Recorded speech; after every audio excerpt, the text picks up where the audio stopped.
여러분, 우리가 잘 아는 사자성어 중에서 실사구시라는 사자성어가 있어요. 무슨 뜻이죠? 사실, 현실의 바탕을 두고 이론을 펼쳐야 한다는 거예요. 그러니까 현실과 상관없는, 전혀 현실과 거리감이 있는 이런 이론들은 의미가 없다는 거죠. 이와 반대의 의미로 어떤 성어가 있냐면 탁상공론이라는 게 있어요. 현실과 전혀 상관없이 그냥 허황된 논의를 계속 끊임없이 해가는 게 바로 탁상공론이죠. 이런 생각이 들어요. 여러분, 우리가 벌써 지금 잠언 말씀을 몇 달째 하고 있는데 이 잠언 말씀이 우리의 삶에 실사구시일까요? 아니면 탁상공론일까요? 그렇죠. 당연히 실사구시죠. 24장까지 오면서 제가 확신했던 건 뭐냐면 잠언은 철저하게 우리가 살아가는 이 실생활에 기초하고 있어요. 이걸 잘 삶에 적용하기만 하면 우리의 삶이 실사구시, 그러니까 삶을 아주 견고하게 세울 수 있는 좋은 기회가 될 수 있다는 거죠.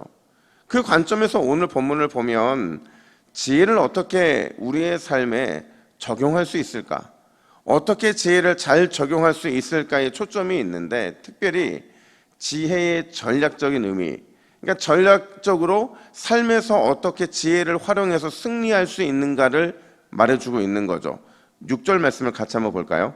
6절입니다. 시작. 너는 전략으로 싸우라. 승리는 지략이 많음에 있느니라. 아멘. 그러니까 잠언 기자는 우리에게 아주 전략적으로 말하는 거죠.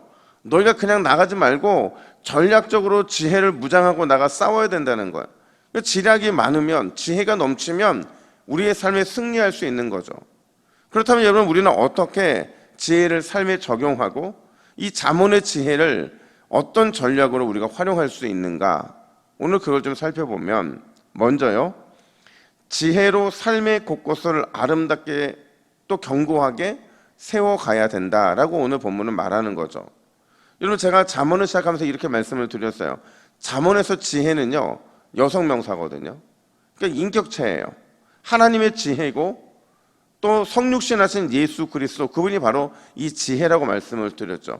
그러니까 결국 지혜라는 것은요, 이 땅을 살아가면서 어떻게 하나님을 경외할 것인가를 찾는 답인 거죠.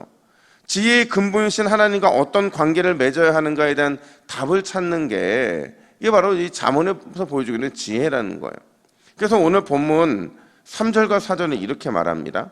우리 3절과 4절 말씀 같이 읽습니다. 시작. 집은 지혜로 말미암아 건축되고 명철로 말미암아 견고하게 되며 또 방들은 지식으로 말미암아 각종 귀하고 아름다운 보배로 채우게 되느니라. 아멘.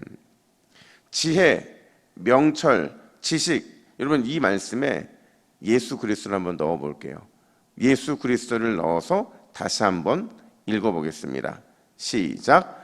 집은 예수 그리스도로 말미암아 건축되고 예수 그리스도로 말미암아 견고하게 되며 또 방들은 예수 그리스도로 말미암아 각종 귀하고 아름다운 보배로 채우게 되느니라. 아멘. 여기서 집, 방들은 우리 인생을 상징하기도 하고 또 삶의 영역들을 의미하기도 하는 거죠. 중요한 건 이 잠언에서 말하고 있는 집들, 이 방들은요, 우리의 인생이 믿음의 영역이고 또 영적인 영역이라는 것을 굉장히 강하게 강조하고 있다는 거죠. 그러니까 우리의 삶에서 나타나는 우리가 채워야 될 그 인생, 방들, 집들이 이게 믿음의 영역이고 영적인 영역이라는 말은 무슨 말이냐면 우리가 최고의 전략가이고 최고의 인생 플래너이신 누구요? 하나님께, 예수님께 날마다 지혜를 구하고 내가 그분께 얻은 지혜로 전략을 짜서 전쟁터로 나가야 된다는 것을 전제하고 있는 거예요. 그래서 디도서 2장 12절은 이렇게 말합니다. 디도서 2장 12절 말씀 같이 읽습니다. 시작. 우리를 양육하시되 경건하지 않는 것과 이 세상 정욕을 다 버리고 신중함과 의로움과 경건함으로 이 세상에 살고. 아멘. 우리를 살펴주시는 주님께, 우리를 양육하시는 주님께 신중함과 의로움과 경건함으로 나아가야 된다. 이걸 한마디로 요약하면 날마다 예수님 앞에 나아가서 경건하기를 연습해야 된다라는 거예요. 말씀과 기도와 찬송을 통해서 주를 섬김과 헌신과 수고를 통해서 끊임없이 경건에 이르는 연습을 하고 또 해야 된다라는 라는 겁니다. 여러분, 오늘 이 새벽에 우리 왜 나와 있습니까? 그냥 습관적으로 나오신 분도 계실 거예요. 아니에요. 분명한 사실은 주님이 여러분들은 이 자리에 부르실 때 주님께서는 여러분들을 경건의 연습을 위해서 부르신 줄 믿으시기를 축복합니다. 이 경건의 연습이라는 것은요, 지금 당장 어떤 능력이 나타나지 않을 수도 있지만 결정적인 순간에 주님 앞에 나아가서 주님의 뜻을 이루어야 되는 그 결정적인 순간에 능력을 발휘하게 된다는 거예요. 여러분, 오늘도 우리를 양육하시고 세우시는 주님께 나아가서 하나님 주신 지혜로 우리 인생을, 우리의 삶을 아름답고 경건하게 세워가시기를 주님의 이름으로 축복합니다.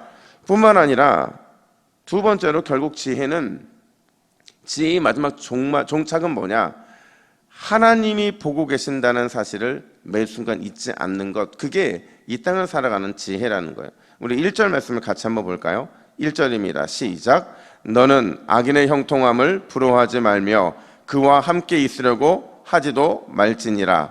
또 19절 말씀도 같이 읽습니다. 19절입니다. 시작. 너는 행악자들로 말미암아 분을 품지 말며 악인의 형통함을 부러워하지 말라. 아멘. 여러분, 우리는 왜 악인의 형통함을 부러워하면 안 됩니까? 왜 행악자들로 인해서 내 마음에 분을 품으면 안 되느냐?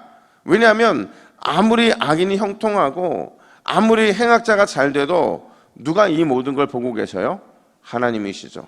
예수님이시죠. 하나님이 그분이 보고 계시고 공의로 결국에는 행하시길 것이기 때문에 우리는 그분이 보고 계신데 악인의 형통함을 부러워할 이유가 뭐가 있고 행악자들을 향해서 내가 분을 품은 이유가 뭐가 있느냐는 거죠. 결국 참된 지혜는 어떤 사람이냐? 참된 지혜를 가진 사람의 태도는 어떤 것이냐? 하나님의 관점을 갖는 거예요. 하나님의 관점에서 그분이 어떻게 생각하실까? 예수님이라면 바로 이 사실을 잊지 않는 거죠. 나의 행동과 말과 판단을 누구 앞에서 늘 점검받는 거예요? 하나님 앞에서, 예수님 앞에서. 13절은 이렇게 말합니다. 13절 말씀도 있습니다. 시작. 내 아들아 꿀을 먹으라. 이것이 좋으니라. 송이꿀을 먹으라. 이것이 내 입에 다니라. 아멘. 여러분, 꿀 드셔보셨잖아요. 그러니까 옛날에야 뭐 오늘날에야 단 게 너무 많으니까 단 음식들이 이것저것 다 먹을 수 있지만 옛날에는, 물론 저도 그 옛날에 살진 않았어요. 옛날에는 뭐가 제일 단 거예요? 꿀이죠. 조청 이런 것들이 가장 단 거였잖아요. 그러니까 이게 지혜라는 거예요. 그거를 송이꿀처럼, 아주 송이꿀처럼 크게 먹어야 되는 그런 그 단 것에 대한 사모함이 바로 지혜라는 거죠. 하나님을 경외하고 하나님이라면이라고 생각하면서 그분이 어떻게 판단하실까를 찾고 또 찾으면 그게 우리의 인생에 반드시 선이 될 것이고 우리 인생에 꿀맛 나게 만드는 거리가 되게 될 거라는 거죠. 그래서 다윗은요, 시편 19편 10절에서 비슷한 말을 합니다. 하나님을 경외하며 하나님 앞에 사는 삶을 뭐라고 말하느냐? 우리 시편 19편 10절 말씀도 같이 읽습니다. 시작. 금 곧 많은 순금보다 더 사모할 것이며 꿀과 송이꿀보다 더 달도다. 아멘. 지혜, 여호와를 경외하는 삶이 바로 이런 삶이라는 거예요. 홍해의 법칙이라는 책에 보면 아주 재미난 얘기가 하나 등장을 해요. 어떤 한 사람이 새가족으로 등록을 해서 이제 목사님이 신방을 가게 된 거예요. 근데 이분이 새가족임에도 불구하고 신앙생활을 너무 잘하는 거예요. 열심히 말씀도 읽고 기도도 하고 또 전도까지 잘하는데 근데 이분 안에 뭔가 하나의 마음에 걸림이 있는 거죠. 그래도 그게 뭐냐 이렇게 물어봤더니 다른 건 다 신앙인들답게 살아갈 수 있는데 한 가지가 안 된다는 거예요. 그게 뭐냐 했더니 사람들과 대화하다 보니까 자신도 모르게 해서는 안 되는 말들이 막 튀어나온다는 거죠. 근데 이 책에서는 이 말을 상스러운 말이라고 말하는데 그리스도인이 쓰지 말아야 될 그 말들을 막 썼다는 거죠. 이 문제를 어떻게 하면 좋겠냐 물었더니 목사님이 이렇게 요청을 합니다. 좋아요. 그럼 지금 제 앞에서 어떤 말을 하는지 한번 해보세요. 당신이 하는 욕을 저도 한번 듣고 싶습니다. 이렇게 말을 한 거예요. 그랬더니 이분이 하는 말이 안 된다는 거예요. 왜 안 될까요? 창피하니까. 너무 상스러운 말이니까 할 수 없다는 거죠. 그러니까 목사님이 재차 또 재재차 요청을 해도 못하겠다는 거예요. 그러니까 결국에는 이 욕을 그 목사님 앞에는 못하겠다고 말하자 결국 목사님이 뭐라고 대답을 하냐면, 목사인 제 앞에서 욕하기를 부끄러워하면서 왜 거룩하신 하나님 앞에서는 부끄러워하지 않느냐는 거예요. 매 순간 하나님이 당신과 함께 하고 계심을 잊으면 안 된다는 거죠. 그 말을 할 때조차도 하나님이 당신의 입을 주목하고 있음을 잊지 말라고 하면서 권면하는 내용이 이 책에 나와요. 여러분, 하나님은 다 보고 계세요. 하나님은 다 주목하고 계신 거죠. 우리의 좋은 것도 주목하지만 우리의 좋지 못한 것도 주목하시면서 우리를 긍휼히 여기시고 안타까워하시는 거죠.